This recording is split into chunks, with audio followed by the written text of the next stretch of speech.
Después de despedirme de mi hija que partía de viaje, dejé el aeropuerto a regañadientes. Pero tan pronto como una señora me tomó de la mano con un pedido extraño, yo no podía creer lo que ella me estaba pidiendo. Me llamo Fátima Duarte, tengo 69 años, y lo que esa mujer me reveló en ese momento destrozó todo lo que yo creía saber sobre mi propia hija. Pero voy a contarles todo desde el principio, desde esa mañana que comenzó como cualquier otra. Era jueves, el día del viaje de Valeria. Mi hija tenía una reunión de negocios en Miami, o al menos eso me había dicho. 2 semanas fuera. Yo estaba feliz por ella, orgullosa de verla tan exitosa, tan independiente a sus 42 años. Me levanté temprano para prepararle el desayuno, como siempre hacía cuando ella viajaba. Huevos revueltos, café cargado, pan tostado con mermelada de fresa, su favorita desde niña. La vi bajar las escaleras con su maleta grande, esa negra con ruedas que le había regalado en su último cumpleaños. Sonreía mientras guardaba unos documentos en su bolso de mano. Ahora que lo pienso, había algo extraño en esa sonrisa. Algo forzado, algo frío que no supe descifrar entonces. Desayunamos juntas en la cocina, conversando sobre cosas simples. Ella me preguntó si había pagado la cuenta de la luz, si había tomado mis medicamentos para la presión, si recordaba la cita con el dentista la próxima semana. Preguntas normales de una hija preocupada, pensé yo. Pero luego vino algo diferente. Valeria sacó unos papeles de su bolso y los puso sobre la mesa, junto a mi taza de café. Me dijo que eran solo unas autorizaciones bancarias. Cosas simples, mamá, para que yo pueda ayudarte a pagar las cuentas mientras estoy fuera, ya sabes que a veces se te olvidan las fechas. Yo miré los papeles, pero las letras pequeñas me cansaban la vista. Ella insistió con dulzura, con esa voz suave que usaba cuando quería convencerme de algo.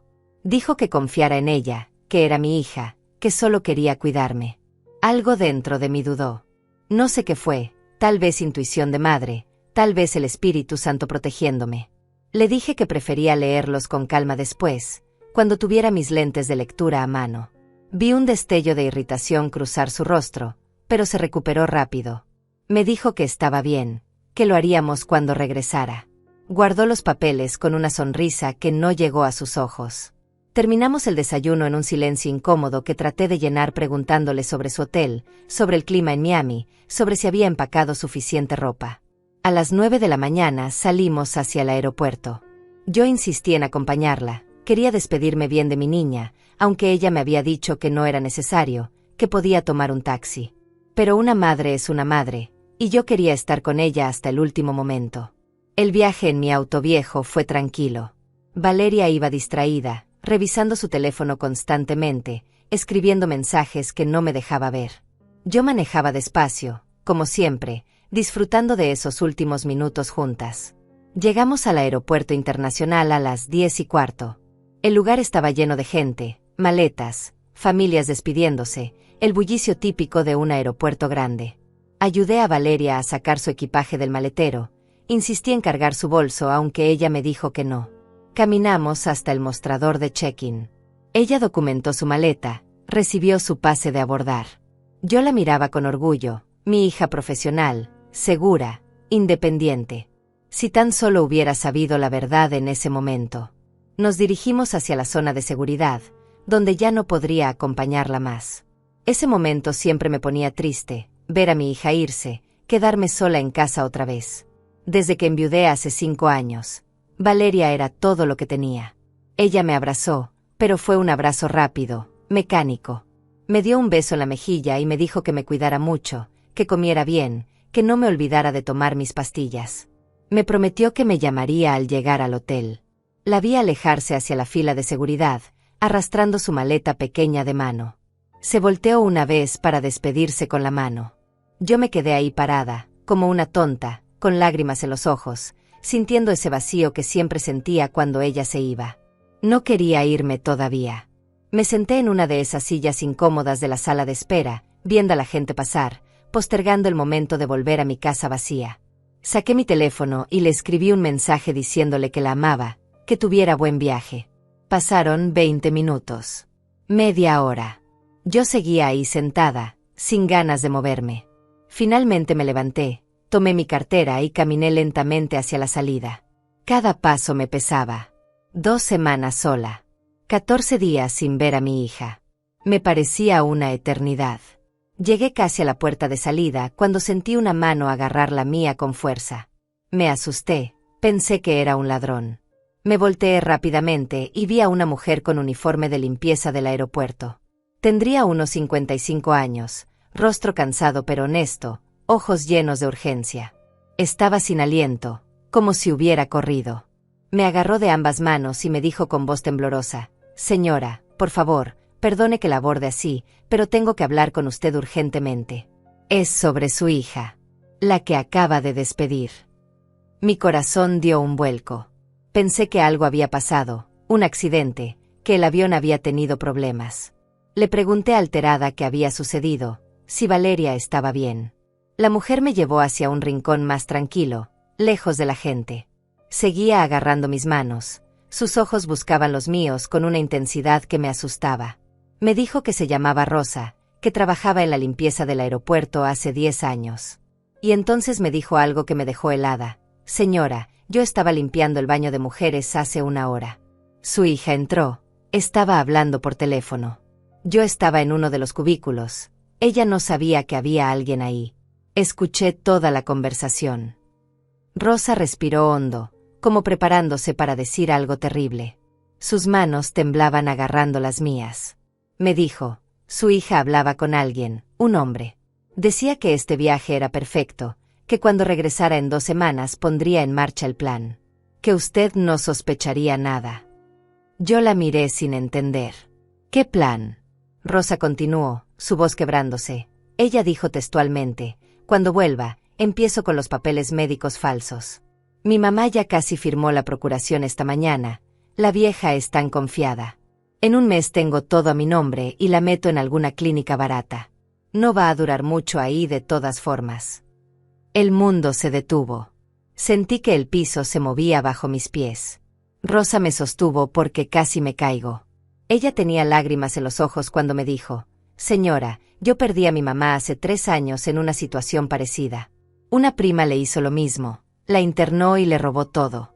Cuando me enteré ya era tarde. Mi mamá había muerto sola en una clínica horrible. Por eso no pude quedarme callada cuando escuché a su hija. No podía permitir que otra madre sufriera lo mismo». Yo negaba con la cabeza. No podía ser cierto. Mi Valeria, mi niña, la hija que crié, que amamanté, que cuidé durante 42 años. Imposible. Tenía que ser un malentendido, otra persona, otra conversación. Pero Rosa insistía. Me describió exactamente cómo iba vestida Valeria: pantalón negro, blusa blanca, ese collar de perlas que le regalé.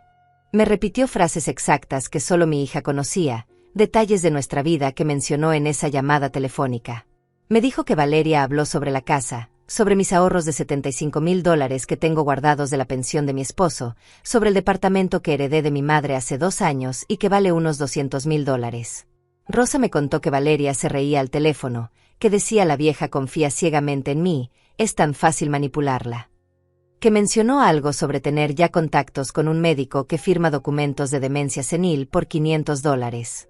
Que en 2 semanas, cuando regresara bronceada y relajada de Miami, comenzaría la operación final. Yo temblaba. Las piernas no me sostenían. Rosa me ayudó a sentarme en una banca. Me ofreció agua de su termo. Yo no podía pensar, no podía procesar lo que estaba escuchando. ¿Era posible? ¿Mi propia hija? ¿La niña que dormía abrazada a mí cuando tenía pesadillas? ¿La adolescente que lloraba en mis brazos cuando le rompieron el corazón? ¿La mujer que me prometió cuidarme siempre después de que enviudé? Rosa se quedó conmigo casi 40 minutos. Me contó toda su historia, cómo su prima manipuló a su mamá, cómo falsificó papeles, cómo la internó en una clínica psiquiátrica horrible donde la drogaban para mantenerla callada. Como cuando Rosa finalmente se enteró y fue a buscarla, su mamá ya había muerto de neumonía por negligencia. Me dijo entre lágrimas: «Señora Fátima, yo no pude salvar a mi mamá. Pero tal vez Dios me puso hoy en ese baño para salvarla a usted. Por favor, créame. Por favor, protéjase. Tiene 2 semanas para prepararse antes de que su hija regrese». Cuando finalmente me fui del aeropuerto, ya eran las 2 de la tarde. Manejé a casa como zombie, sin ver realmente la carretera. Llegué, estacioné, entré a mi hogar vacío. La cocina todavía olía al desayuno de la mañana. Los platos estaban lavados, todo en orden. Todo aparentemente normal. Pero nada era normal. Me senté en el sofá de la sala, el mismo donde Valeria y yo veíamos películas juntas los domingos. Y entonces, como un rompecabezas maldito, las piezas comenzaron a encajar en mi mente. Esa noche no pude dormir. Me quedé sentada en el sofá de la sala hasta que amaneció, recordando cada detalle de los últimos 6 meses. Cosas que había ignorado, que había justificado con amor de madre, ahora cobraban un significado completamente diferente. Recordé que hace 4 meses Valeria empezó a preguntarme constantemente sobre mis finanzas. Mamá, ¿cuánto tienes ahorrado? Deberías invertirlo mejor. Yo conozco a alguien que puede ayudarte. Yo le había dicho que tenía $75,000 guardados, la pensión completa de mi esposo que nunca toqué porque vivía de mi propia pensión modesta. Ella insistió tanto que casi aceptó reunirme con su asesor financiero. Pero algo me detuvo. Llamé a mi banco y me dijeron que muchos estafadores usaban esa táctica con personas mayores. Decidí dejar mi dinero donde estaba, en una cuenta de ahorro simple pero segura. Valeria se molestó cuando le dije que no. Recuerdo que hizo un gesto de fastidio, pero luego sonrió y dijo: «Está bien, mamá, tú sabes lo que haces». En ese momento pensé que era preocupación genuina. Ahora entiendo que era frustración porque su plan había fallado. Luego recordé el incidente de hace 3 meses. Valeria trajo a casa a un hombre que presentó como amigo abogado. Dijo que este señor podía ayudarme a organizar mis documentos por si algo me pasaba. Que era importante tener todo en orden a mi edad. El hombre, que se presentó como el licenciado Antonio, puso sobre mi mesa de comedor un montón de papeles. Habló rápido, con términos legales que no entendí. Procuración general, testamento, fideicomiso. Todo sonaba profesional, importante. Me presionaron para firmar ese mismo día. Valeria decía: «Mamá, es por tu bien, para protegerte». Pero yo les dije que necesitaba tiempo, que quería que mi sobrino Luciano, que es abogado, revisara todo primero.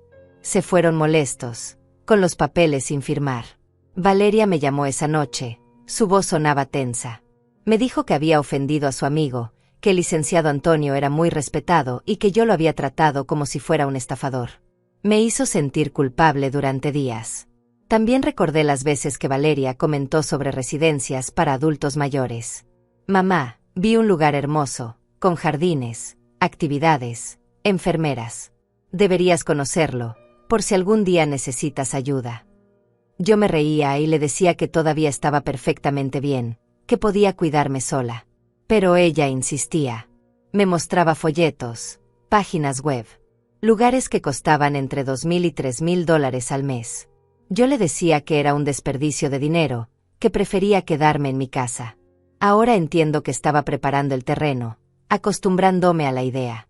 Hace 2 meses, Valeria empezó a hacer comentarios extraños sobre mi memoria. «Mamá, ¿no recuerdas que ya me contaste eso ayer? O mamá, quedamos en vernos el martes, no el lunes. ¿Estás segura de que estás bien?».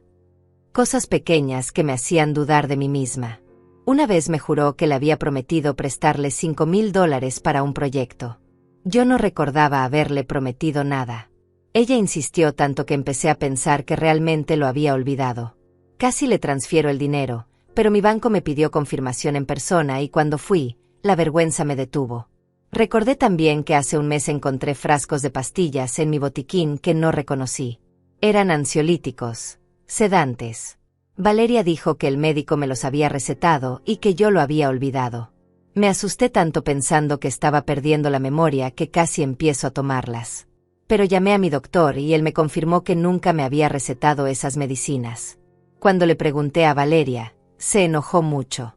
Dijo que estaba confundida, que eran sus pastillas, que yo estaba mezclando las cosas. Me hizo sentir tan mal que terminé disculpándome con ella. Ahora, sentada en mi sofá a las 4 de la madrugada, todo tenía sentido horrible.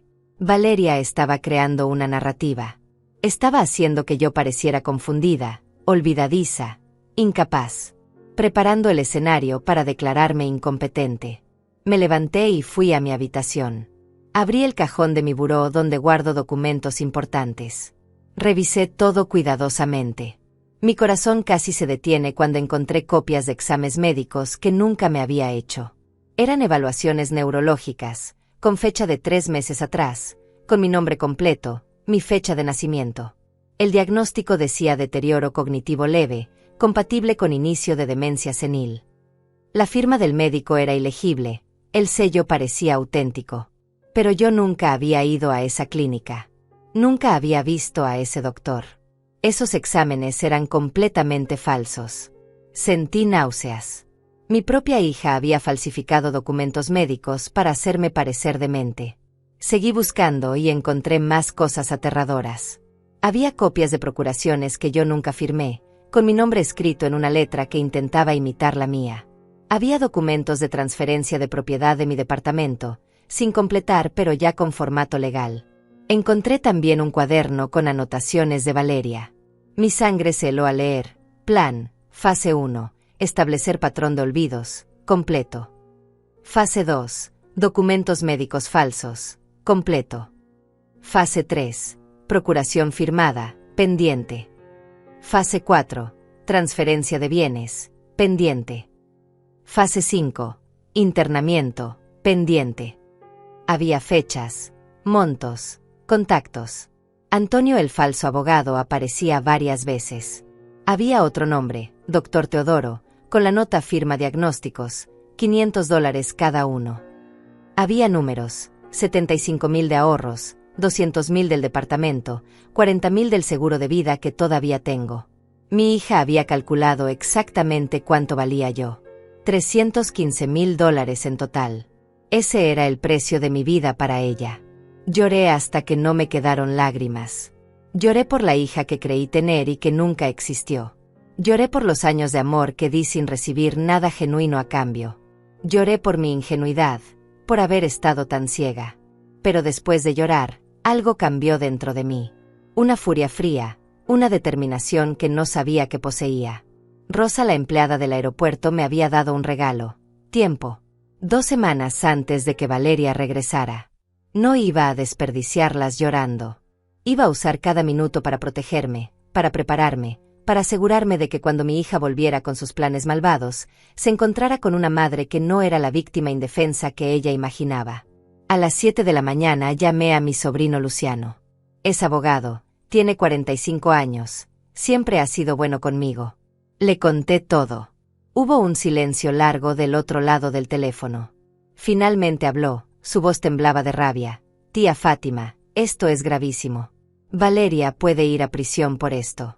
¿Estás segura de que quieres proceder? Es tu hija. Le dije con voz firme que ya no tenía hija.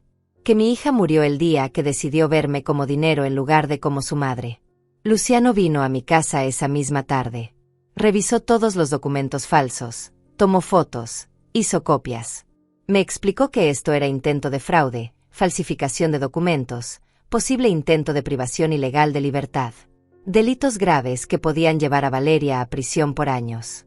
Me dijo que teníamos que actuar rápido y estratégicamente. Primero, proteger mis bienes. Segundo, reunir más evidencia. Tercero, preparar una trampa legal para cuando Valeria regresara. Al día siguiente fui al banco con Luciano. Hablé con el gerente, el señor Ramírez, que me conoce desde hace 20 años. Le mostré los documentos falsos. Él palideció. Me dijo que 3 semanas atrás, Valeria había ido al banco intentando que la pusieran como cotitular de mis cuentas. El señor Ramírez había pedido que yo fuera en persona a autorizar el cambio. Valeria se molestó, pero tuvo que irse sin conseguir nada. Ahora él entendía por qué había sido tan insistente. Bloqueamos cualquier posibilidad de cambio en mis cuentas. Pusimos alertas para cualquier actividad inusual. Transferí mis ahorros a otra institución bancaria donde Valeria no sabía que tenía cuenta. El señor Ramírez me recomendó un notario de confianza. Fui con el notario y actualicé mi testamento. Desheredé completamente a Valeria. Dejé todo a obras de caridad y a Luciano, con instrucciones específicas de que mi hija no recibiera ni un centavo. El notario me hizo firmar declarando que estaba en pleno uso de mis facultades mentales. Luciano me llevó después con una doctora neuróloga, la doctora Gabriela Mendoza. Le expliqué la situación. Ella me hizo un examen completo, exhaustivo. Test de memoria, razonamiento, capacidad cognitiva. Tardamos 3 horas. Los resultados fueron claros. Yo estaba perfectamente bien mentalmente. 0 signos de demencia, 0 deterioro cognitivo. La doctora me dio un certificado médico oficial, notariado, con fecha actual. Era mi escudo contra los documentos falsos de Valeria. También fuimos a un detective privado que Luciano conocía. Un hombre serio llamado Lorenzo. Le contamos todo y le pedimos que investigara a Antonio el falso abogado y al doctor Teodoro que firmaba diagnósticos falsos. Lorenzo trabajó rápido. En 3 días nos trajo información devastadora. Lorenzo el detective llegó a mi casa el lunes por la tarde con una carpeta gruesa llena de documentos. Su expresión era grave cuando se sentó frente a mí y a Luciano en mi sala. Lo que nos mostró me hizo sentir náuseas. Antonio, el supuesto abogado amigo de Valeria, ni siquiera tenía licencia para ejercer. Era un estafador profesional que se especializaba en defraudar a personas mayores. Tenía antecedentes penales en 2 estados diferentes. Había estado en prisión hace 5 años por fraude y falsificación de documentos. Lorenzo nos mostró fotos de al menos 6 víctimas anteriores. Ancianos que habían perdido sus propiedades, sus ahorros, todo. Uno de ellos, un señor de 78 años, terminó viviendo en la calle después de que Antonio y sus cómplices le quitaran su casa valuada en $300,000. Pero lo peor estaba por venir. Lorenzo descubrió que Antonio y Valeria tenían una relación que iba más allá de lo profesional. Nos mostró fotos de ellos juntos en restaurantes, en hoteles. Llevaban viéndose por lo menos 8 meses. Mi estómago se revolvió. Mi hija no solo me estaba robando, estaba involucrada sentimentalmente con un criminal. Lorenzo explicó que probablemente Antonio la había seducido específicamente para acceder a mí, a mi dinero. Era su método de operación. Sobre el doctor Teodoro, las noticias eran igualmente perturbadoras. Era un médico real, con licencia, pero corrupto hasta la médula. Firmaba diagnósticos falsos por $500 cada uno. Había ayudado a por lo menos 15 familias a declarar incompetentes a sus parientes ancianos para robarles. Lorenzo había hablado con una de las víctimas del doctor Teodoro. Un hombre de 82 años que estuvo internado 2 años en una clínica psiquiátrica horrible, drogado constantemente, mientras su hijo le robaba todo. Solo salió libre cuando una sobrina denunció y se hizo una investigación. El detective me explicó que estos casos eran más comunes de lo que la gente cree. Cada año, miles de ancianos son víctimas de sus propios familiares. Hijos, nietos, sobrinos que ven a sus mayores como fuentes de dinero en lugar de seres humanos. Me mostró también extractos de llamadas telefónicas entre Valeria y Antonio. Lorenzo tenía contactos que le habían conseguido registros. En esas conversaciones, mi hija hablaba de mí con un desprecio que me partió el corazón. La vieja es tan tonta, cree todo lo que le digo. Ya casi logro que firme la procuración, solo necesito presionarla un poco más. Cuando la tenga encerrada en alguna clínica barata, venderé su departamento y nos iremos a vivir a la playa con todo el dinero. Valeria se reía mientras decía estas cosas. Mi propia hija, la niña que cargué en mi vientre durante 9 meses, se reía planeando mi destrucción. Lorenzo me preguntó si quería proceder con una denuncia penal inmediata. Luciano me miró esperando mi respuesta. Yo respiré profundo y les dije que no todavía. Quería esperar a que Valeria regresara. Quería que se sintiera segura, confiada, que creyera que su plan estaba funcionando. Y entonces, cuando intentara dar el golpe final, la trampa se cerraría sobre ella. Pasé los siguientes días preparándome. Luciano me ayudó a organizar todos los documentos legales. Teníamos evidencia sólida, los documentos médicos falsos, las procuraciones falsificadas, las grabaciones de las llamadas telefónicas, el testimonio de Rosa, la empleada del aeropuerto, los antecedentes criminales de Antonio. También contactamos discretamente a las autoridades. Un fiscal llamado señor Ortega se interesó mucho en el caso. Me dijo que llevaban meses tratando de atrapar a Antonio y al doctor Teodoro, pero nunca tenían evidencia suficiente. Ahora, con mi caso, podrían finalmente proceder. El fiscal me explicó el plan. Cuando Valeria regresara e intentara ejecutar su plan, lo documentaríamos todo. grabaciones, testigos, evidencia en tiempo real. Y entonces actuaríamos. No solo se haría justicia en mi caso, sino que también ayudaríamos a meter a prisión a criminales que habían destruido muchas otras familias. Mientras tanto, yo tenía que actuar normal.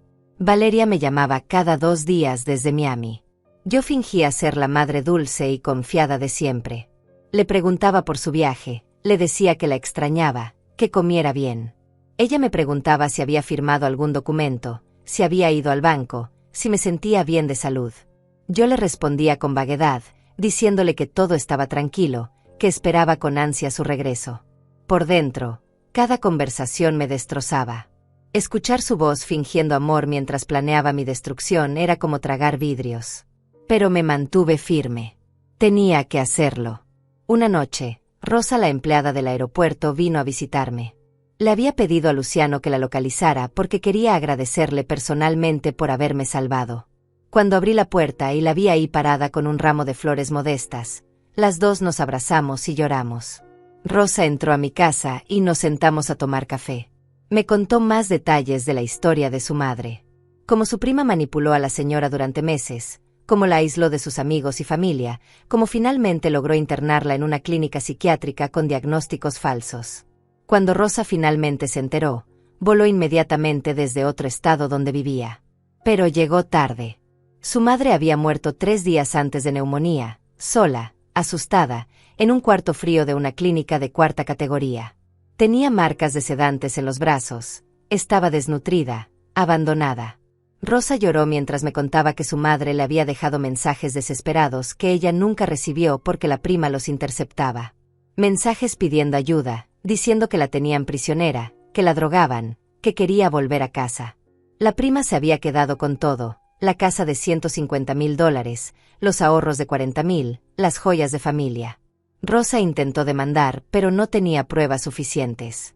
Los documentos médicos parecían legítimos. Las firmas fueron peritadas y declaradas auténticas aunque eran falsas. Rosa perdió a su madre y la justicia nunca llegó. Por eso, me dijo, cuando escuchó a Valeria en ese baño del aeropuerto, supo que no podía quedarse callada. No iba a permitir que otra hija perdiera a su madre de esa manera horrible. Le agradecí con el alma. Le dije que sin ella, yo estaría perdida. Me habría convertido en otra víctima más de esta pesadilla. Rosa me tomó las manos y me dijo, «Señora Fátima, usted es fuerte. Más fuerte de lo que cree. Va a salir de esto y va a ayudar a que se haga justicia. Por usted y por todas las madres que no tuvieron la suerte que usted tuvo». Esa conversación me dio fuerzas renovadas. Decidí que cuando todo esto terminara, Rosa y yo haríamos algo juntas. Crearíamos algún tipo de grupo de apoyo para ancianos en riesgo, para educar a las personas mayores sobre este tipo de fraudes familiares. Los días pasaban lentamente. Yo seguía con mi rutina normal, pero todo había cambiado. Miraba las fotos de Valeria en mi sala y ya no veía a mi hija. Veía a una extraña, una criminal, alguien capaz de destruirme por dinero. Decidí bajar todas las fotos. No quería su rostro mirándome con esa sonrisa falsa. Las guardé en una caja en el sótano. Luciano me ayudó. Me preguntó si estaba segura y le dije que sí. Esa mujer había matado a mi hija hace mucho tiempo. La Valeria que yo conocí y amé nunca existió realmente. Una semana después de que Valeria se fuera, recibí una llamada extraña. Era una mujer mayor, de unos 75 años, que se identificó como Antonia. Me dijo que Lorenzo el detective le había dado mi número, que necesitaba hablar conmigo urgentemente. Antonia vino a mi casa esa misma tarde. Lo que me contó me confirmó que Valeria era aún más peligrosa de lo que pensaba. Antonia había sido vecina de Valeria hace 3 años, cuando mi hija vivía en otro barrio. Me dijo que en ese edificio vivía también una señora mayor, muy amable, que se llamaba Lucinda. La señora Lucinda tenía 80 años y vivía sola. Valeria se hizo muy amiga de Lucinda. La visitaba seguido, le llevaba comida, le ayudaba con las compras. Todos en el edificio pensaban que era una hija ejemplar, aunque no fueran familia. Pero Antonia, que también era amiga de Lucinda, empezó a notar cosas extrañas. Lucinda comenzó a estar confundida, a olvidar conversaciones, a parecer desorientada. Valeria convenció a los vecinos de que la pobre señora tenía demencia y que ella la estaba ayudando. Un día, Lucinda desapareció. Valeria dijo que la había internado en una residencia geriátrica por su propio bien. Antonia trató de visitarla, pero Valeria decía que Lucinda no quería visitas, que estaba muy mal, que era mejor dejarla tranquila. 6 meses después, Lucinda murió. Valeria organizó un funeral pequeño, lloró lágrimas de cocodrilo, y luego se mudó del edificio. Antonia se enteró tiempo después de que Lucinda había dejado todo su patrimonio a Valeria, un departamento pequeño y $20,000 en ahorros. Antonia siempre sospechó, pero nunca tuvo pruebas. Cuando Lorenzo la contactó investigando a Valeria, todas las piezas encajaron. Mi hija ya había hecho esto antes. Lucinda había sido su práctica, su primer ensayo. Y ahora yo era su siguiente víctima, pero esta vez por mucho más dinero. Sentí que iba a vomitar. Valeria había matado a esa pobre señora. Tal vez no directamente, pero la había drogado, internado, abandonado hasta que murió. Y luego se quedó con todo su dinero como si nada. Mi hija era una asesina. Esa revelación sobre Lucinda me cambió por completo. Ya no estaba lidiando solo con una hija codiciosa que quería robarme. Estaba enfrentando a alguien que había matado antes y que estaba dispuesta a hacerlo de nuevo. Yo era su segundo objetivo, pero esta vez con una ganancia mucho mayor. Llamé inmediatamente a Luciano y al fiscal Ortega. Les conté todo lo que Antonia me había revelado. El fiscal se puso serio, muy serio. Me dijo que esto cambiaba completamente la magnitud del caso. Ya no hablábamos solo de fraude, sino de homicidio potencial. El fiscal Ortega inició una investigación paralela sobre la muerte de Lucinda. Consiguió exhumar el certificado de defunción. Causa de muerte: paro cardíaco por complicaciones de demencia senil avanzada. Firmado por el doctor Teodoro, el mismo médico corrupto que había falsificado mis documentos. Ortega me explicó que iban a solicitar la exhumación del cuerpo de Lucinda para hacer análisis toxicológicos. Si encontraban evidencia de sedantes excesivos o veneno, podrían acusar a Valeria de homicidio, no solo de fraude. Los días se volvieron más oscuros después de esa revelación. Yo caminaba por mi casa sabiendo que mi propia hija había planeado matarme eventualmente. Tal vez no de inmediato, pero lentamente, en alguna clínica horrible, drogada y abandonada como la pobre Lucinda. Me miraba al espejo y veía a una mujer de 69 años que había vivido engañada durante años. ¿Cuánto tiempo llevaba Valeria planeando esto? ¿Desde que enviudé hace 5 años? ¿O desde antes, esperando pacientemente la muerte de mi esposo para tener acceso completo a mí? Recordé que después de que mi esposo murió, Valeria insistió en que me mudara con ella. Yo me negué porque quería mantener mi independencia. Ahora entiendo que ella quería tenerme cerca para controlarme mejor, para aislarme de amigos y familia, como hizo con Lucinda. También recordé que Valeria siempre criticaba a mis amigas. Decía que la señora Marta solo quería aprovecharse de mí, que la señora Carmen hablaba mal de mí a mis espaldas, que era mejor que pasara tiempo solo con ella, mi hija de confianza. Poco a poco me había ido alejando de mis amistades. Ahora solo hablaba ocasionalmente con 2 o 3 personas. Valeria había logrado aislarme casi completamente. Un paso más en su plan maestro. 10 días después de que Valeria se fuera, recibí los resultados preliminares de la exhumación de Lucinda. El fiscal Ortega vino personalmente a mi casa para dármelos. Su expresión era sombría. Los análisis toxicológicos mostraron niveles altísimos de benzodiazepinas en el cuerpo de Lucinda.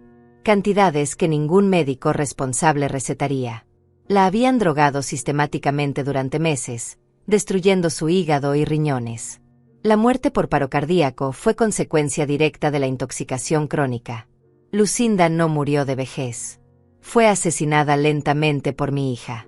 Ortega me dijo que ahora tenían base para acusar a Valeria de homicidio en primer grado.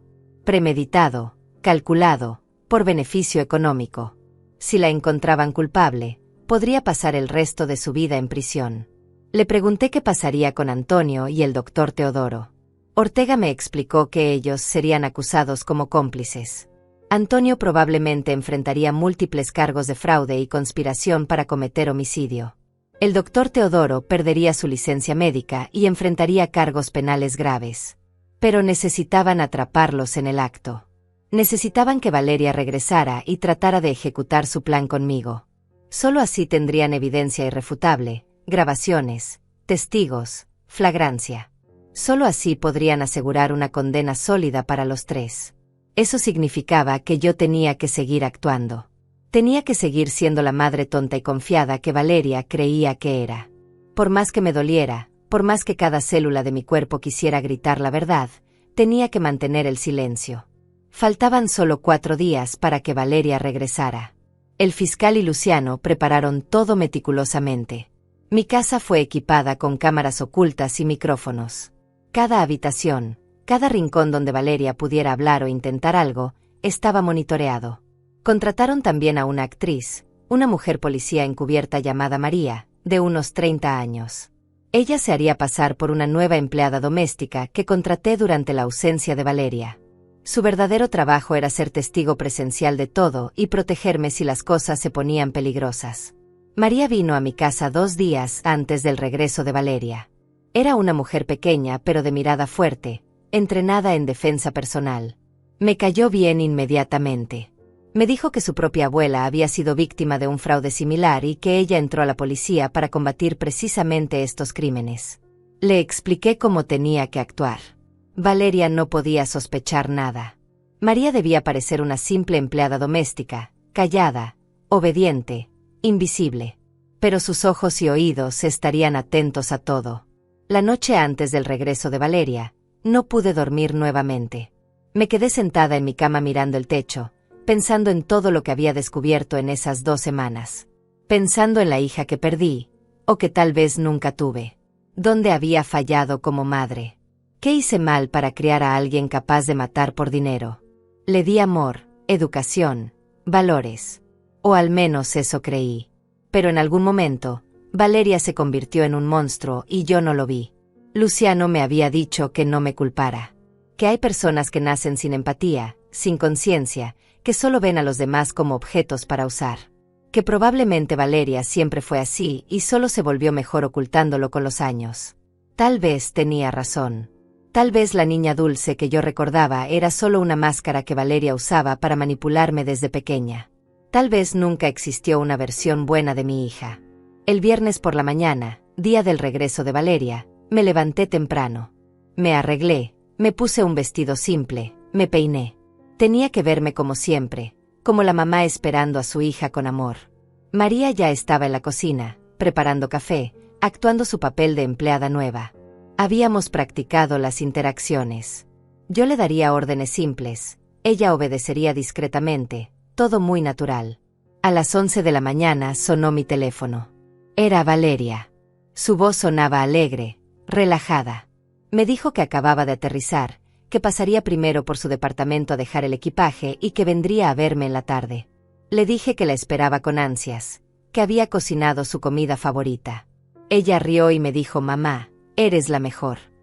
Cada palabra era una puñalada en mi corazón. Colgué el teléfono y respiré profundo. María me puso una mano en el hombro. «Usted puede hacer esto, señora Fátima. Es fuerte. Recuerde que está salvando su vida y haciendo justicia por Lucinda y por todas las víctimas de estos monstruos». Pasé las siguientes horas preparándome mentalmente. Luciano me llamó para confirmar que todo estaba listo.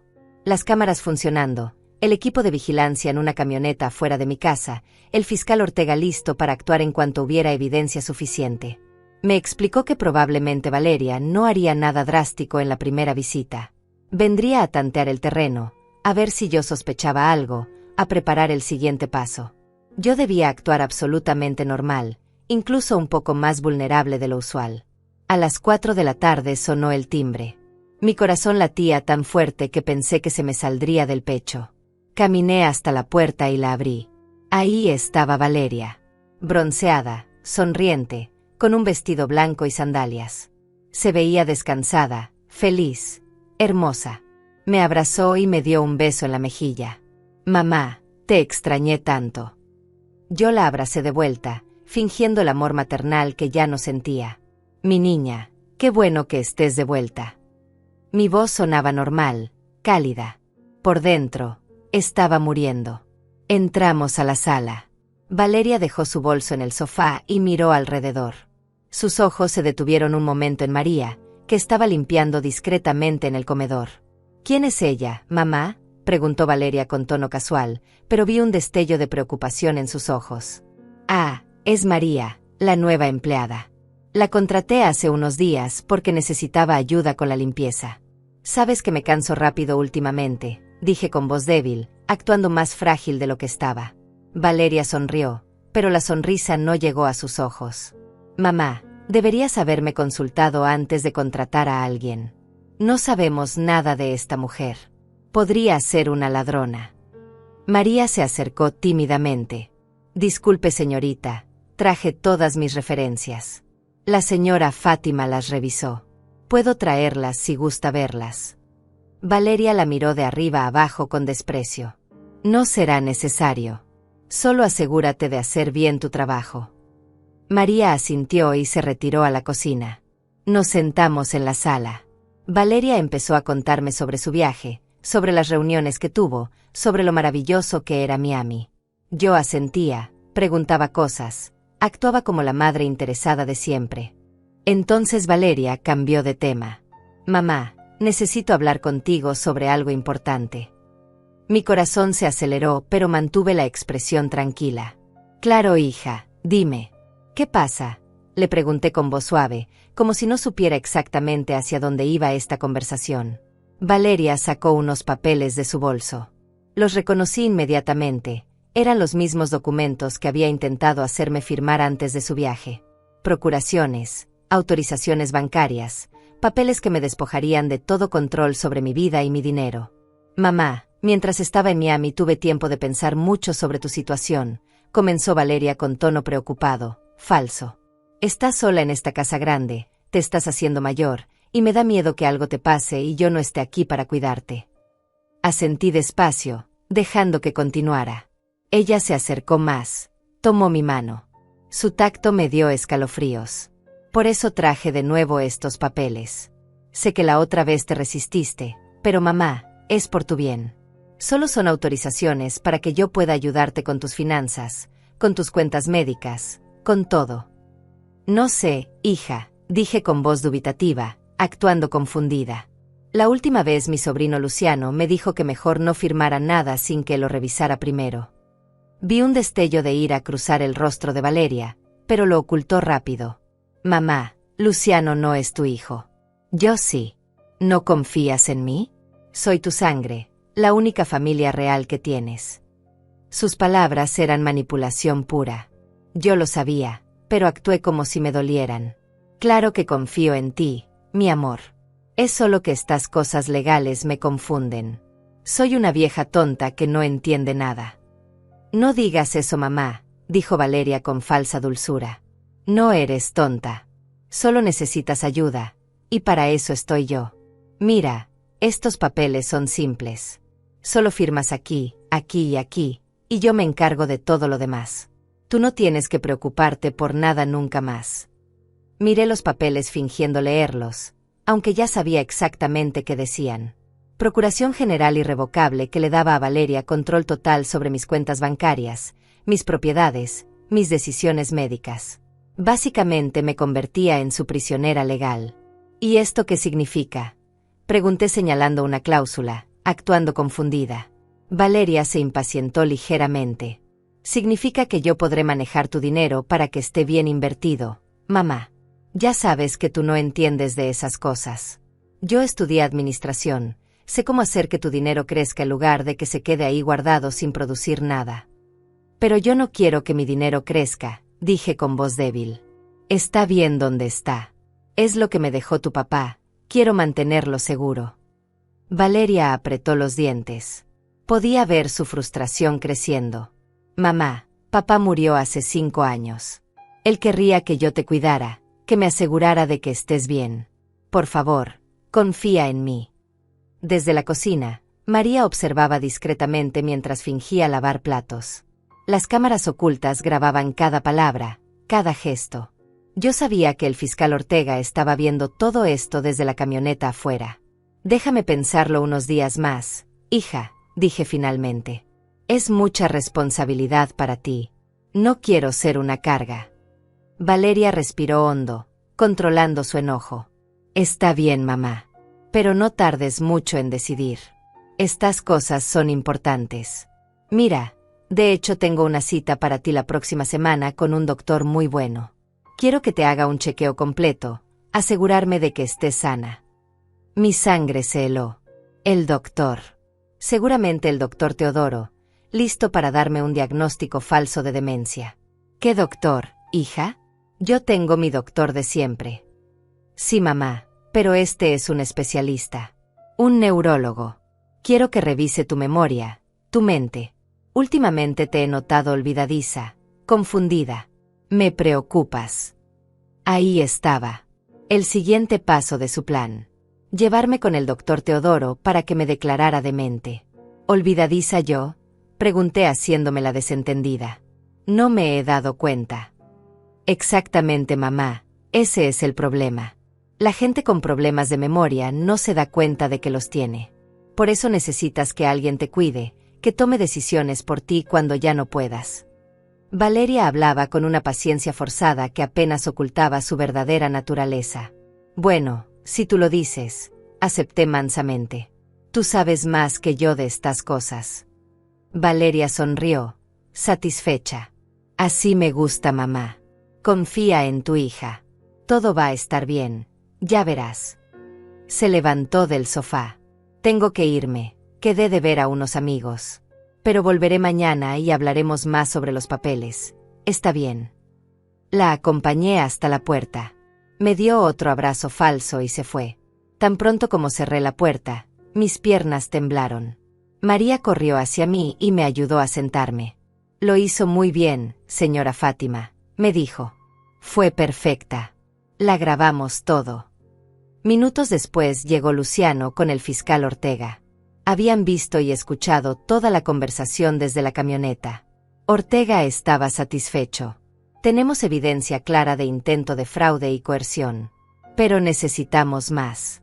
Necesitamos que ella la lleve con el doctor Teodoro. Necesitamos atrapar a todos juntos.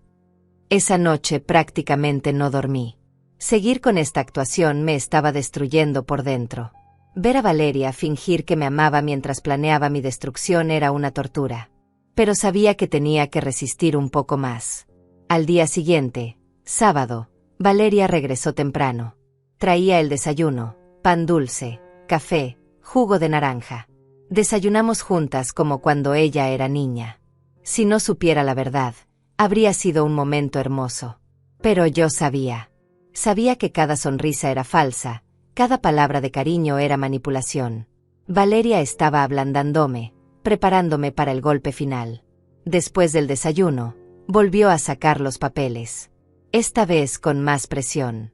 Mamá, necesito que firmes esto hoy. Ya hablé con el banco y necesitan los documentos cuanto antes para hacer los cambios que te van a beneficiar. ¿Qué cambios? Pregunté fingiendo inocencia. Cambios en tus cuentas para que generen más intereses. Mamá, vas a tener más dinero cada mes. Pero necesito tu firma ahora. Su voz tenía un tono más duro, menos paciente.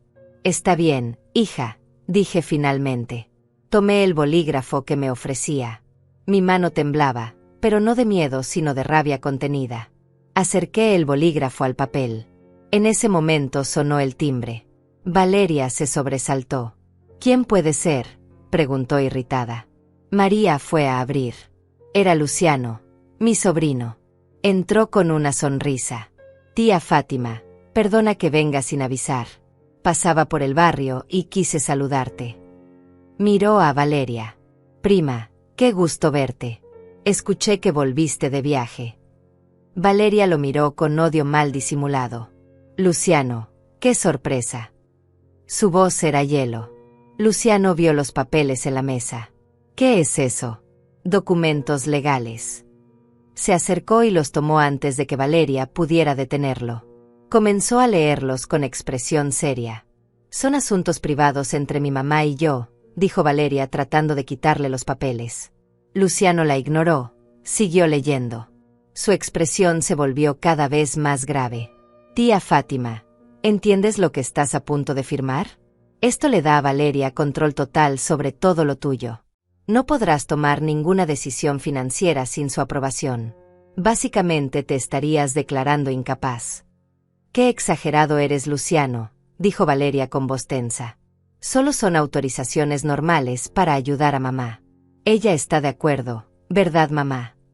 Todos me miraron. Era el momento de tomar una decisión. Podía seguir actuando y firmar, o podía empezar a revelar la verdad. Miré a Luciano, luego a Valeria. Creo que Luciano tiene razón, dije lentamente. Tal vez debería pensarlo mejor. Son muchas cosas para decidir tan rápido. La máscara de Valeria empezó a resquebrajarse. Mamá, llevamos días hablando de esto. Ya lo pensaste suficiente. Solo firma de una vez. No, Valeria, dije con más firmeza.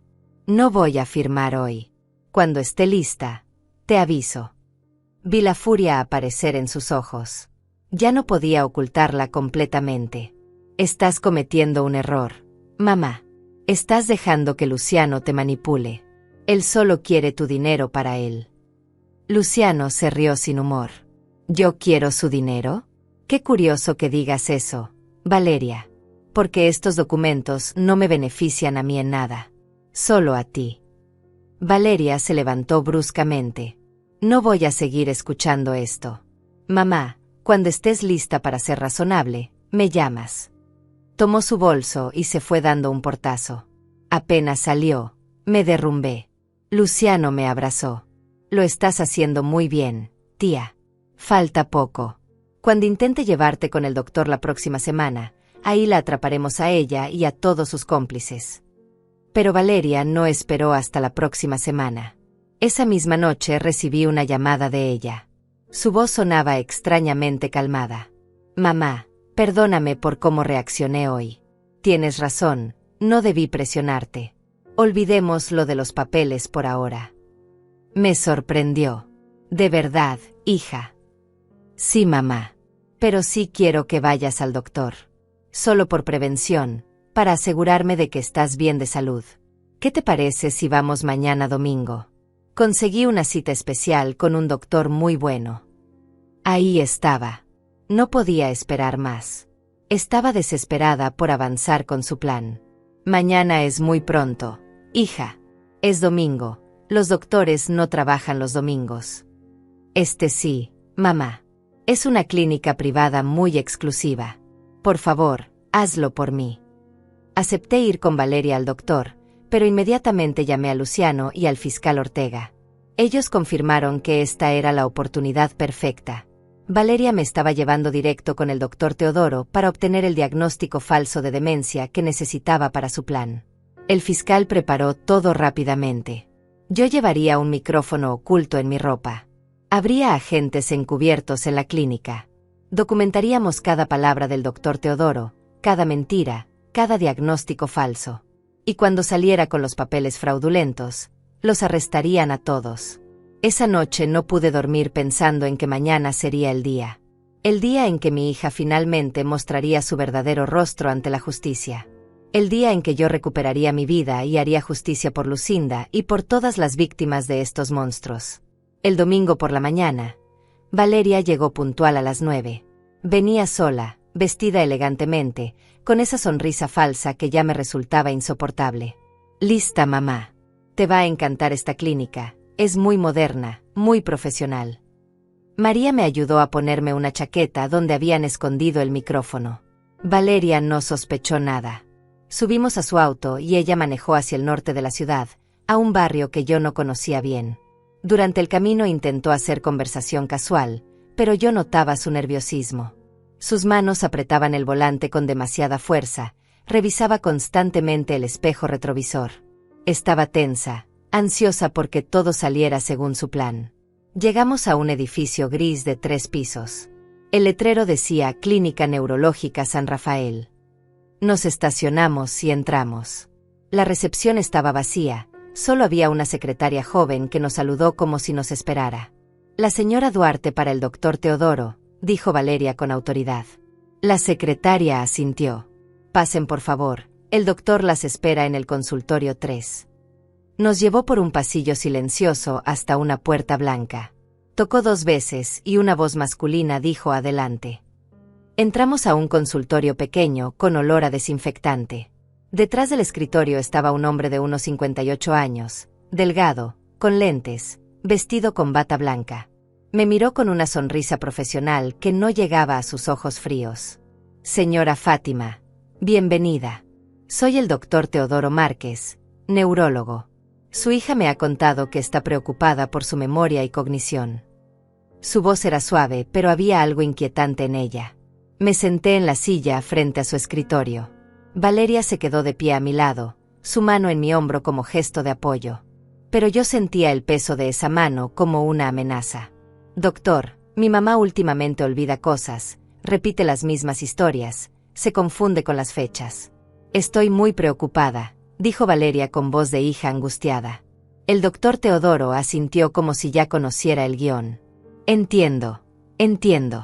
Es común a esta edad. Señora Fátima, voy a hacerle unas preguntas simples para evaluar su estado mental. ¿Está bien? Asentí mansamente. Él comenzó con preguntas básicas. Mi nombre completo, mi fecha de nacimiento, qué día era hoy, quién era el presidente. Yo respondí todo correctamente. Luego me pidió que recordara 3 palabras: manzana, mesa, moneda. Que contara hacia atrás desde 100 restando 7. Que dibujara un reloj marcando las 3:15. Todas pruebas estándar de evaluación cognitiva. Yo las hice todas perfectamente. Vi un destello de contrariedad en el rostro del doctor Teodoro. Miró a Valeria con una expresión que claramente decía: tu madre está completamente bien, no puedo diagnosticarle demencia si está respondiendo todo correctamente. Valeria carraspeó. Doctor, ¿podría hablar con usted un momento en privado? El doctor asintió. Señora Fátima, discúlpenos un momento. Quédese aquí tranquila. Salieron del consultorio, pero dejaron la puerta ligeramente entreabierta. Yo podía escuchar sus voces bajas en el pasillo. El micrófono que llevaba captaba cada palabra. Doctor, le pagué $500 por adelantado para que diagnosticara a mi madre con demencia, siseó Valeria con voz furiosa. Eso fue lo que acordamos. Señorita, su madre está completamente lúcida, respondió el doctor nervioso. Si firmo un diagnóstico falso y ella lo disputa, puedo perder mi licencia. Usted ya perdió su ética hace mucho tiempo, doctor. No me venga con escrúpulos ahora. La voz de Valeria era venenosa. Firme el maldito diagnóstico o me aseguraré de que todo el mundo sepa que usted vende certificados médicos falsos. Tengo pruebas de sus otros casos. Hubo un silencio. Luego el doctor suspiró. Está bien. Le daré el diagnóstico. Pero esto le va a costar el doble. $1000 en total. Me está robando, gruñó Valeria. Usted está a punto de robarle todo a su madre y me llama ladrón a mí. Qué irónica, respondió el doctor con cinismo. $1000 o nada. Escuché el sonido de Valeria abriendo su bolso, el crujir de billetes. Aquí tiene. Ahora haga su trabajo. Regresaron al consultorio. El doctor Teodoro se sentó frente a mí con expresión seria. Señora Fátima, lamento informarle que los resultados de las pruebas indican un deterioro cognitivo significativo compatible con demencia senil en etapa temprana. Me quedé mirándolo. Pero doctor, respondí todas sus preguntas correctamente. Los síntomas de demencia son complejos, dijo él con falsa compasión. A veces los pacientes pueden parecer normales en un momento dado, pero tener graves problemas de cognición. Basado en lo que su hija me ha contado y en mi evaluación profesional, necesita usted cuidado especializado urgente. Valeria intervino. Doctor, ¿qué recomienda? Debería internarla en algún lugar donde la cuiden adecuadamente. El doctor asintió. Sería lo más prudente. Conozco una excelente institución, la Residencia Santa Ana. Está especializada en pacientes con demencia. Tienen muy buenos cuidados y su madre estaría segura ahí. Yo sabía exactamente qué tipo de lugar era esa residencia. Seguramente una clínica de 4ª categoría donde drogarían a los pacientes y los mantendrían sedados, cobrando fortunas a las familias mientras daban cuidados mínimos. El mismo tipo de lugar donde murió la pobre Lucinda. No quiero irme de mi casa, dije con voz temblorosa, ya no actuando. El miedo era real ahora. Valeria me tomó de las manos, fingiendo ternura. Mamá, es por tu bien. No puedes seguir viviendo sola. ¿Qué pasa si te caes? ¿Qué pasa si olvidas tomar tus medicinas? Podrías morir y nadie se daría cuenta hasta días después. El doctor Teodoro sacó unos formularios. Aquí está el certificado médico oficial de su diagnóstico. Con esto su hija puede solicitar la curatela legal para tomar decisiones médicas por usted. Es un proceso sencillo, por el bien de ambas. Valeria tomó los papeles con satisfacción apenas disimulada. Yo la miraba y veía finalmente al monstruo sin máscara. Mi propia hija, sosteniendo documentos falsos que me despojarían de mi libertad, mi dignidad, mi vida. Gracias, doctor, dijo Valeria. ¿Cuándo podemos internarla en la residencia Santa Ana? Puedo hacer los arreglos para mañana mismo si gusta, respondió el doctor. Con el certificado médico y su firma como familiar responsable, el proceso es inmediato. Perfecto, dijo Valeria. Luego me miró. Mamá, vamos a casa. Tienes que empacar algunas cosas para tu nueva residencia. No te preocupes, vas a estar muy bien cuidada. Salimos del consultorio. En la recepción, Valeria pagó la consulta, $200 adicionales en efectivo. Todo estaba siendo grabado, documentado. Pero cuando estábamos a punto de salir de la clínica, las puertas principales se abrieron y entraron 5 personas. El fiscal Ortega, Luciano, 2 oficiales de policía uniformados y Rosa, la empleada del aeropuerto que me había salvado. Valeria se quedó paralizada. El color desapareció de su rostro. ¿Qué está pasando aquí? El fiscal Ortega mostró su credencial. Valeria Duarte está arrestada por intento de fraude, falsificación de documentos, coerción a persona mayor y conspiración para cometer secuestro. Doctor Teodoro Márquez, usted también está arrestado por falsificación de documentos médicos, ejercicio corrupto de la profesión y asociación delictuosa. Valeria me miró con odio puro. ¿Tú sabías? Todo este tiempo sabías y me seguiste el juego. La miré directamente a los ojos. Una empleada del aeropuerto me salvó la vida cuando te escuchó planeando destruirme. Sí, supe todo desde el día que te fuiste a Miami. Y me preparé. Valeria intentó correr hacia la salida, pero los oficiales la detuvieron rápidamente. Le pusieron las esposas mientras ella gritaba que todo era un malentendido, que yo estaba confundida, que ella solo quería ayudarme. Ayudarme robándome todo y metiéndome en una clínica horrible para que muriera sola como Lucinda, dije con voz firme. Por primera vez en semanas, mi voz no temblaba. Sí, Valeria, sé lo que le hiciste a la señora Lucinda hace 3 años. Exhumaron su cuerpo. Murió envenenada con sedantes que tú le dabas. La asesinaste por $20,000 y un departamento. El rostro de Valeria se descompuso completamente. El doctor Teodoro, esposado también, la miró con horror. ¿Mataste a alguien? Me dijiste que esto era solo un fraude simple. Nunca mencionaste asesinato. Cállese, doctor, gruñó Valeria. Usted sabía perfectamente en qué se estaba metiendo cuando aceptó mi dinero. El fiscal Ortega sacó una grabadora. Tenemos registradas todas sus conversaciones de hoy, incluyendo cuando le pagó $1,000 al doctor por un diagnóstico falso. También tenemos las grabaciones de los últimos días donde intentó coaccionarla para firmar documentos fraudulentos. Y tenemos evidencia forense del asesinato de Lucinda Morales. Valeria se volvió hacia mí con una mirada que nunca olvidaré. Ya no había nada humano en esos ojos. Solo odio, frialdad, desprecio. ¿Sabes qué, mamá? Tienes razón en una cosa. Nunca te amé, ni cuando era niña.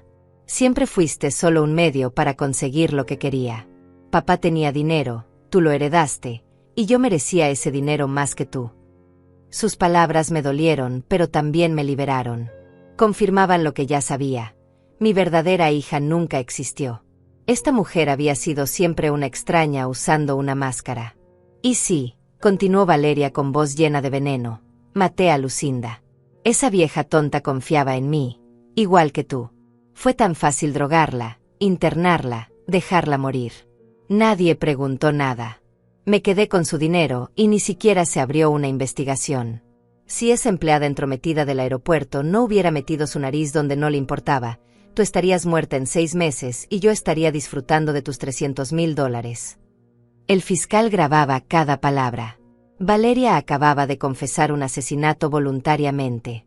Los oficiales la llevaron hacia el auto patrulla mientras ella seguía gritando insultos hacia mí, hacia Rosa, hacia todos. El doctor Teodoro estaba temblando. Yo cooperaré con todo, dijo desesperado. Les daré nombres de todas las personas que me pagaron por diagnósticos falsos. Por favor, necesito un acuerdo. Ya hablaremos en la fiscalía, dijo Ortega firmemente. Se lo llevaron también. Me quedé parada en el pasillo de esa clínica horrible, rodeada de Luciano, Rosa, el fiscal y los oficiales. Mis piernas finalmente cedieron y Luciano me sostuvo. Ya pasó, tía. Ya terminó. Estás a salvo. Rosa se acercó y me abrazó. Las dos lloramos. Lo logramos, señora Fátima. Usted fue tan valiente. Salvó su vida y va a ayudar a que se haga justicia por muchas otras víctimas. El fiscal Ortega me explicó que con la confesión de Valeria, el caso estaba prácticamente cerrado. Sería acusada de homicidio premeditado por la muerte de Lucinda, intento de fraude agravado, falsificación de documentos, conspiración para privar de libertad a una persona y abuso contra adulto mayor. Podría enfrentar entre 30 y 40 años de prisión. Antonio, el falso abogado cómplice de Valeria, fue arrestado esa misma tarde cuando llegó a reunirse con ella, sin saber que todo había sido descubierto. Al verlo esposado, también se derrumbó y confesó todo. Había estado trabajando con Valeria durante casi un año, planeando cada detalle de cómo despojarme de todo. Antonio también confesó haber participado en el esquema que mató a Lucinda. Él fue quien consiguió los sedantes, quien ayudó a falsificar los documentos de internación. Era cómplice de asesinato también. El doctor Teodoro, desesperado por reducir su sentencia, entregó una lista de 43 diagnósticos falsos que había firmado en los últimos 3 años. 43 familias que habían usado sus certificados fraudulentos para despojar a sus padres o abuelos ancianos. El fiscal inició investigaciones de cada caso. Muchos de esos ancianos habían muerto en circunstancias sospechosas. Otros seguían internados en clínicas horribles. Algunos podrían ser rescatados todavía. Luciano me llevó a casa esa noche. María estaba esperándome. Había preparado té caliente. Me senté en mi sofá, en mi hogar que estuve a punto de perder, y lloré. No de tristeza, sino de alivio, de liberación. ¿Cómo pude estar tan ciega?, le pregunté a Luciano entre lágrimas. ¿Cómo no vi lo que era mi propia hija? Luciano me tomó las manos. Tía, los psicópatas son expertos en engañar. Valeria te manipuló toda tu vida. No es tu culpa. Lo importante es que ahora estás libre y ella enfrentará las consecuencias de sus crímenes. Los siguientes días fueron un torbellino. Los medios de comunicación se enteraron del caso. Hija planeaba asesinar a su madre por herencia, decían los titulares. Destapan red de fraude contra ancianos. Doctora falsificaba diagnósticos de demencia. Mi historia se volvió pública. Periodistas querían entrevistarme, pero yo rechacé todas las solicitudes. No quería fama, solo quería paz. Sin embargo, sí acepté hablar en una conferencia de prensa organizada por el fiscal Ortega. Junto a mí estaban otras 3 víctimas que habían sido rescatadas gracias a la investigación que mi caso inició. Ancianos que habían estado internados injustamente, drogados, robados por sus propias familias. Hablé frente a las cámaras con voz firme. Mi nombre es Fátima Duarte. Tengo 69 años y mi propia hija intentó robarme, drogarme e internarme para quedarse con mi dinero. Pero gracias a una empleada del aeropuerto que tuvo el coraje de advertirme, logré salvarme. Comparto mi historia para que otros ancianos sepan que no están solos, que pueden defenderse, que nunca es tarde para luchar por su dignidad. Las palabras salieron de mi corazón. Vi a Rosa entre el público, llorando orgullosa. Vi a Luciano sonriendo. Vi a las otras víctimas asintiendo, encontrando fuerza en mi testimonio. Después de la conferencia, una mujer mayor se me acercó. Tenía unos 75 años, rostro cansado pero determinado. Señora Fátima, mi hijo me está presionando para firmar papeles que no entiendo. Después de escucharla, voy a buscar ayuda legal. Gracias por su valentía. Esa conversación me hizo entender que mi dolor tenía un propósito. Podía ayudar a otros a no caer en la trampa en la que yo casi caí. El juicio de Valeria comenzó 3 meses después de su arresto. Yo asistí a cada audiencia, sentada en la primera fila, mirándola directamente a los ojos. Quería que supiera que ya no le tenía miedo, que ya no era la madre ingenua que ella creía poder manipular. El fiscal presentó toda la evidencia meticulosamente. Las grabaciones de nuestras conversaciones donde ella intentaba coaccionarme para firmar los documentos. El video completo de la visita al doctor Teodoro donde le pagó $1000 por un diagnóstico falso. Los documentos médicos falsificados. Las procuraciones con mi firma imitada. Pero lo más devastador fue la evidencia del asesinato de Lucinda. Los análisis toxicológicos mostraban niveles letales de benzodiazepinas en su cuerpo. Testigos declararon haber visto a Valeria visitando a Lucinda constantemente, llevándole té medicinal que la dejaba confundida y somnolienta. Antonio, buscando reducir su sentencia, testificó contra Valeria. Contó con detalles cómo ella había planeado todo durante meses. Cómo practicó primero con Lucinda para perfeccionar el método antes de usarlo conmigo. Cómo celebraron juntos cuando Lucinda murió y le transfirieron los bienes a Valeria. Ella me dijo que su madre sería el gran golpe, declaró Antonio con voz temblorosa. Que con los $300,000 podríamos irnos del país y vivir como reyes. Me prometió que nadie sospecharía nada, que lo había hecho perfectamente con Lucinda. El doctor Teodoro también testificó. Confesó haber firmado el certificado de defunción falso de Lucinda, declarando muerte natural cuando en realidad fue envenenamiento. Admitió haber recibido $1000 de Valeria por ese documento. Cuando le tocó defenderse, Valeria intentó alegar que ella también era víctima. Que Antonio la había manipulado, que estaba bajo influencia de drogas, que realmente amaba a su madre. Su abogado defensor hizo todo lo posible por pintarla como una mujer confundida, no como la criminal calculadora que realmente era. Pero entonces el fiscal me llamó a declarar. Subí al estrado con paso firme. Juré decir la verdad. Y conté mi historia completa, desde aquel día en el aeropuerto cuando Rosa me advirtió, hasta el momento del arresto.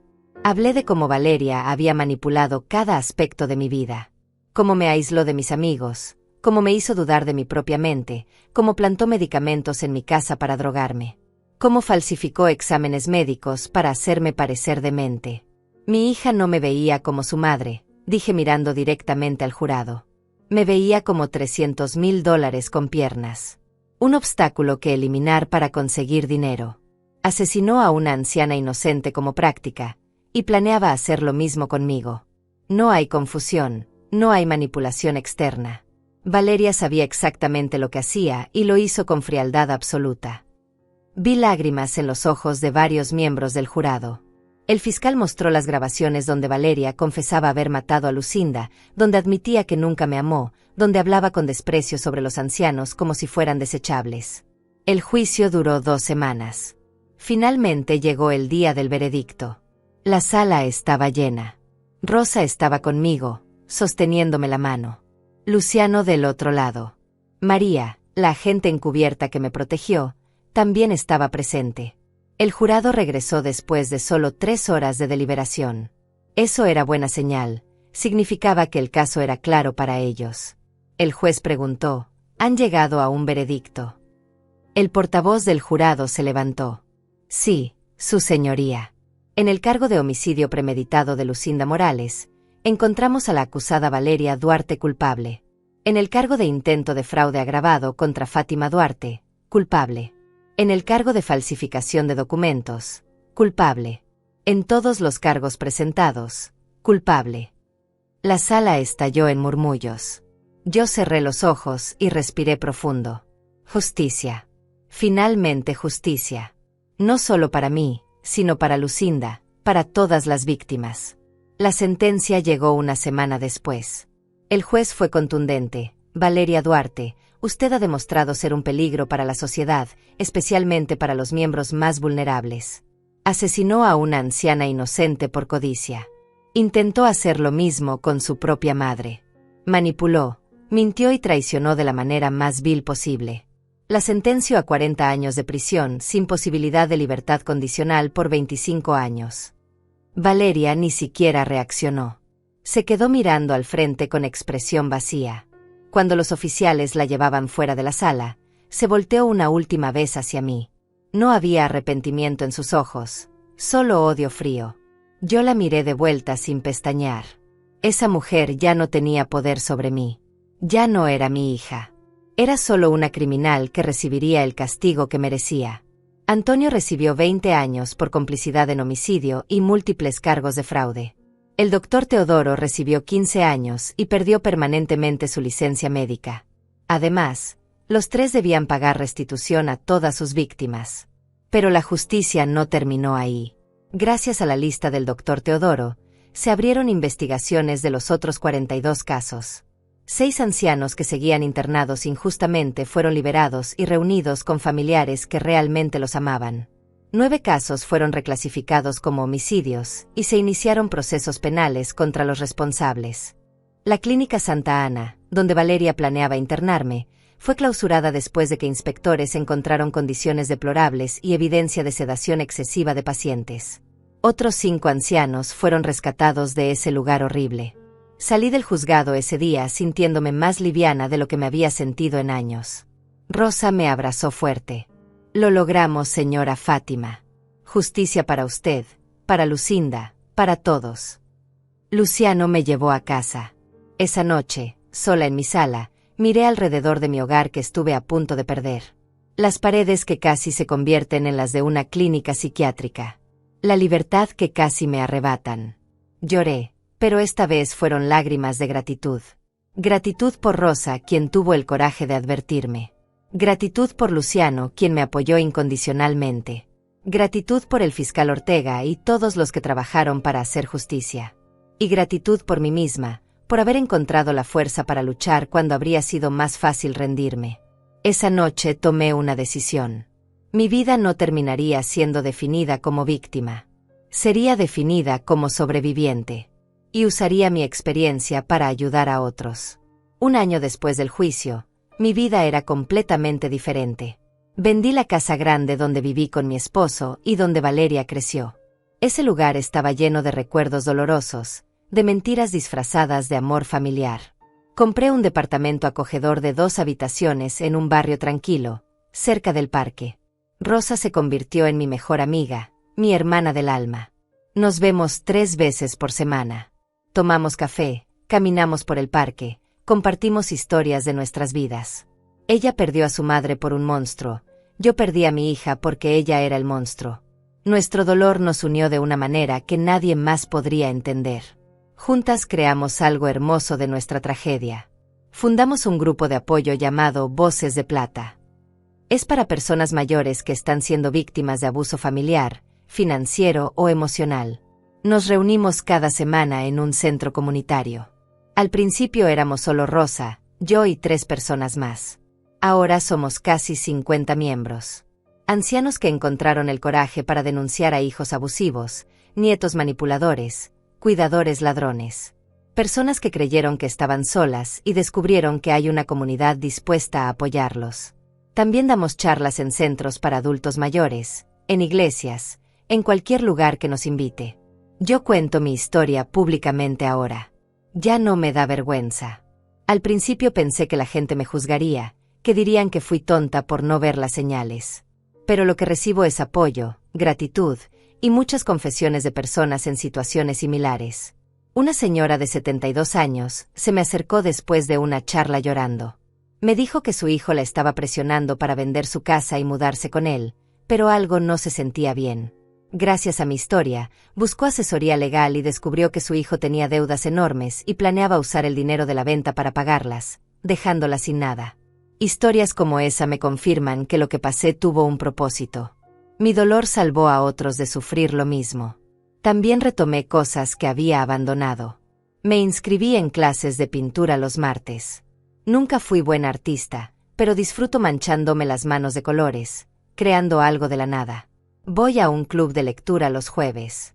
Hice nuevas amistades genuinas, personas que me aprecian por quien soy, no por lo que tengo. Luciano sigue siendo parte importante de mi vida. Viene a cenar cada domingo con su familia. Sus hijos me llaman abuela Fátima. Ellos me dieron el cariño familiar que mi propia hija nunca me dio realmente. Actualicé mi testamento. La mayor parte de mis bienes irá a obras de caridad, específicamente a organizaciones que protegen a adultos mayores del abuso. Una parte irá a Luciano, quien siempre fue un sobrino leal y amoroso. Y otra parte creará un fondo permanente para Voces de Plata, asegurando que el grupo continúe ayudando a personas incluso después de que yo ya no esté. ¿Y Valeria? No he vuelto a verla desde el día de la sentencia. Me escribió 2 cartas desde la prisión. La primera llena de insultos, culpándome por arruinar su vida, diciendo que si yo hubiera sido una madre mejor ella no habría tenido que recurrir al crimen. La rompí sin terminarla. La segunda carta llegó 6 meses después. Era diferente. Decía que había encontrado a Dios en la prisión, que estaba arrepentida, que me pedía perdón, que quería que la visitara para reconciliarnos. La leí completa esta vez. Y también la rompí. No sé si su arrepentimiento es real o es otra manipulación. Francamente, ya no me importa. He aceptado que la hija que yo amé nunca existió. Valeria fue siempre una extraña usando mi amor como herramienta. El perdón es complicado. No siento odio hacia ella, eso sería darle demasiado poder sobre mis emociones. Pero tampoco siento amor. Siento indiferencia. Y eso está bien. He cerrado esa puerta de mi vida. Lo que sí hago es pensar en Lucinda, la anciana que Valeria asesinó. Visito su tumba cada mes, le llevo flores frescas. Le hablo como si pudiera escucharme. Le digo que finalmente hubo justicia, que su muerte no fue en vano, que ayudó a salvar mi vida y las de muchos otros. También pienso en Rosa, la empleada del aeropuerto que me salvó. Si ella no hubiera tenido el coraje de advertirme ese día, yo estaría muerta ahora. O peor, estaría viva pero drogada, confundida, prisionera en alguna clínica horrible mientras Valeria gastaba mi dinero. Rosa dice que fue Dios quien la puso en ese baño en el momento exacto para escuchar la conversación de Valeria.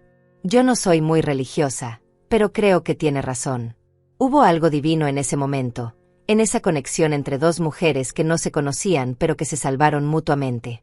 Hoy tengo 69 años, pronto 70. Me miro al espejo y veo a una mujer diferente a la que era hace un año. Más fuerte, más sabia, más segura. Sí, tengo arrugas y canas. Pero también tengo dignidad, libertad y propósito. Mi vida no terminó siendo la tragedia que Valeria planeó. Se convirtió en una historia de supervivencia, de justicia, de renacimiento. Cada mañana me despierto agradecida de estar en mi propia cama, en mi propio hogar, dueña de mi propia vida. A las personas mayores que lean o escuchen mi historia, quiero decirles esto: nunca es tarde para defenderse. Nunca son demasiado viejos para luchar por su dignidad. Si algo se siente mal en su familia, si alguien los presiona para firmar papeles, si los hacen sentir incompetentes o confundidos, busquen ayuda. Hablen con un abogado independiente, con amigos de confianza, con organizaciones de protección al adulto mayor. No están solos. Y sobre todo, confíen en su instinto. Yo casi firmé esos papeles varias veces, pero algo dentro de mí me detuvo. Escuchen esa voz interior. La vida puede cambiar en un instante. Un pedido extraño de una desconocida en un aeropuerto cambió mi destino. Me dio tiempo para prepararme, para protegerme, para sobrevivir. Ahora vivo cada día con gratitud, rodeada de personas que realmente me aman, haciendo una diferencia en el mundo. Valeria quiso que mi historia terminara en una clínica fría, olvidada y destruida. Pero mi historia terminó con libertad, propósito y paz. Gané. Sobreviví. Y seguiré viviendo con la frente en alto, porque soy Fátima Duarte, y soy una guerrera.